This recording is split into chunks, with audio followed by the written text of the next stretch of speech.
Salut tout le monde, bienvenue à ce nouvel épisode des Chroniques du Colibri. Vous reconnaissez l'équipe, moi c'est Roland. Jules. Et aujourd'hui nous allons parler de l'acte de naissance qui est en fait l'une des pièces que doit posséder un être humain sur un territoire. Sinon, la première pièce que doit posséder un être humain sur un territoire. Voilà. Ne zappez pas, gardez la ligne. Nous revenons juste après le jingle. Comme nous l'avons dit, comme nous l'avons si bien dit dans l'introduction, aujourd'hui nous allons parler de l'acte de naissance. Alors Jules, comme nous le faisons toujours, il faudrait que nous définissions. Exactement. Voilà. Oui, comme on le fait souvent, on doit donner la définition de l'acte de naissance selon le droit public international et selon le droit togolais. Selon le droit togolais. Voilà. Et selon le droit public international, l'acte de naissance, c'est ce document juridique authentique attestant de la naissance d'une personnalité juridique. Ok. Voilà. Maintenant, ici au Togo, comment est-ce qu'on définit l'acte de naissance? Alors, au Togo, la définition est très simple. Au Togo, l'acte de naissance est défini comme étant cet acte-là qui constate la naissance d'un nouveau-né. L'acte qui constate la naissance d'un nouveau-né. Et cet acte est délivré dans un bureau d'état civil par un agent sous un délai de 45 jours. 45 jours. 45 jours. Donc les 45 premiers jours après la naissance de l'enfant, la déclaration doit être faite. Doit être faite. Doit être faite. Si elle n'a pas été faite dans ce délai de 45 jours, nous rentrons dans ce qu'on appelle le dépassement du délai de 45 jours. Donc il y a d'autres process ou d'autres procédures à suivre que nous allons voir un peu plus loin. Voilà. Super.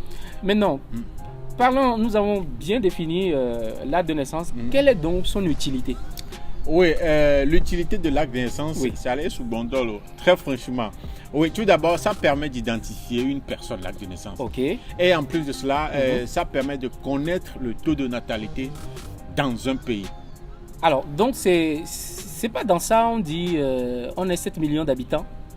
Au fait, le fait de connaître le taux de natalité dans un pays est une composante du recensement général de la population et de l'habitat. Voilà. Donc le taux de natalité est différent du recensement général, général de la population et de l'habitat.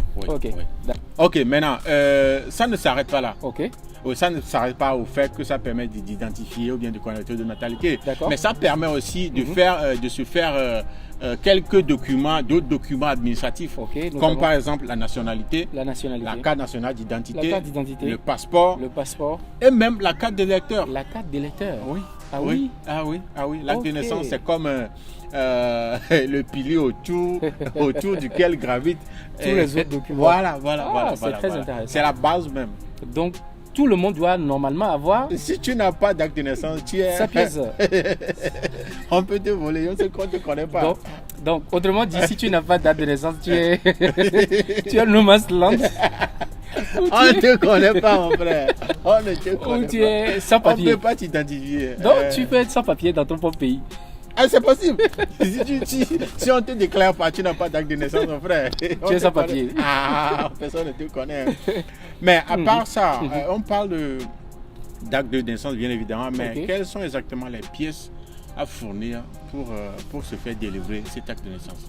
Alors, les pièces à fournir pour se faire délivrer cet acte de naissance, il y a un formulaire que le déclarant doit remplir au niveau du bureau d'état civil. D'accord. Il y a l'attestation de nouvelle naissance délivrée par le centre de santé où l'enfant est né. Et il faut la pièce d'identité de l'un des parents, du papa ou de la maman. Rappelle-toi, lors du premier épisode où nous avons parlé du certificat de naissance, donc le lien là pour ceux qui n'ont pas suivi, nous avons dit dans cet épisode-là que le nom du parent doit être conforme sur l'acte de naissance de l'enfant. Donc c'est pour ça qu'il faut la pièce d'identité du parent, de l'un des parents, pour qu'il n'y ait pas d'erreur. Tout à fait, pour qu'il n'y ait pas d'erreur et que le nom soit très bien écrit sur l'acte de naissance de l'enfant. Ok, Roland, parlons de pièces à fournir. Tu sais très bien qu'il y a des cas où les enfants sont nés à domicile, à la maison. Tout à fait. Oui, quelles sont vraiment les précautions pour se faire délivrer un acte de naissance dans ces cas-là? Jules, tu as toujours des cas. Tu as. Alors, dans le cas où l'enfant est né à domicile, il faut la présence des deux parents. et la présence de l'enfant, si possible, au bureau de l'état civil. Donc le papa, la maman et l'enfant. Voilà.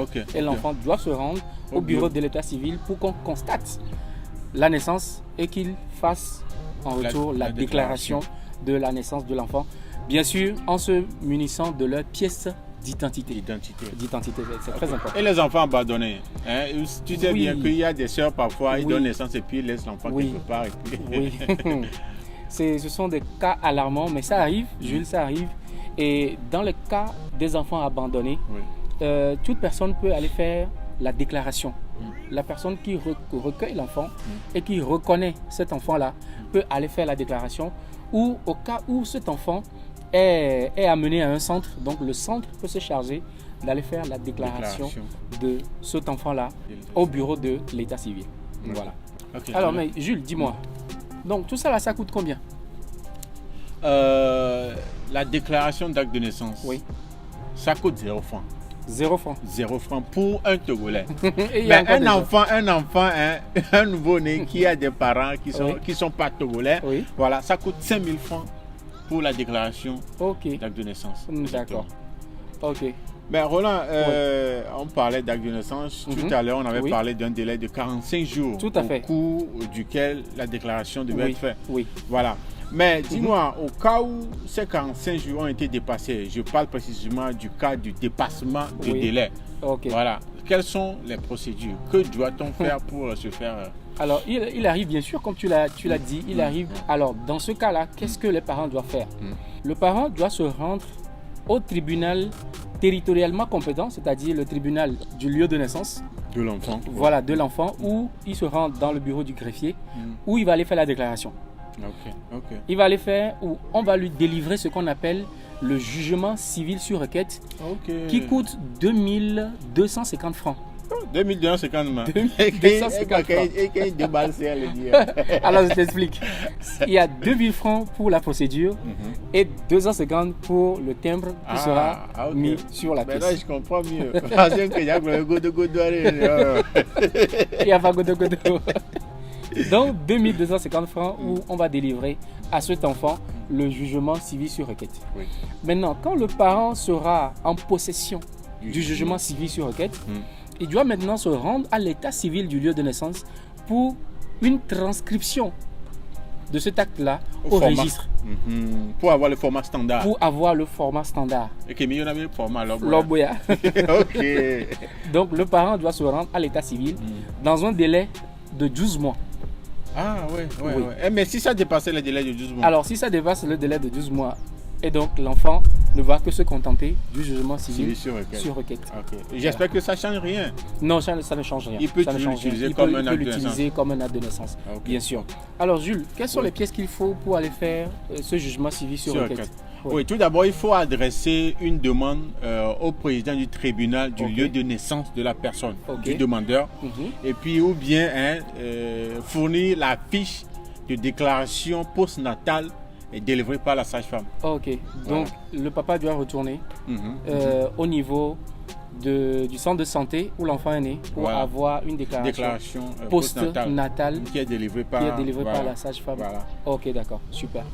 Merci beaucoup Jules. Alors merci d'avoir suivi ce deuxième numéro des Chroniques du Colibri. Aujourd'hui, nous avons parlé de l'acte de naissance. Et donc, c'est cet acte-là, ce document que doit posséder tout être humain sur un territoire donné. Donc, cet acte est délivré dans un délai maximal de 45 jours. Et pour le faire, il y a un formulaire que doit remplir le déclarant au niveau du bureau donc, de l'état civil. Il a besoin de l'attestation de déclaration de nouvelle naissance délivrée par le centre de santé de là où l'enfant est né. Il a besoin de la pièce d'identité de l'un des parents, de la maman ou du papa, et cet acte est délivré à 0 francs pour les nationaux et à 5 000 francs CFA pour les étrangers. Mesdames et messieurs, nous voici à la fin de cet épisode, le deuxième numéro des Chroniques du Colibri. Je suis Jules. Moi c'est Roland. Voilà, on vous donne rendez-vous au prochain épisode. D'ici là, portez-vous bien. N'oubliez pas, likez, partagez et abonnez-vous à notre chaîne. Et surtout, si vous avez des cas, mettez-les en commentaire. Nous ferons le plaisir de répondre à tous ces cas. Merci, au revoir. Salut. Ciao.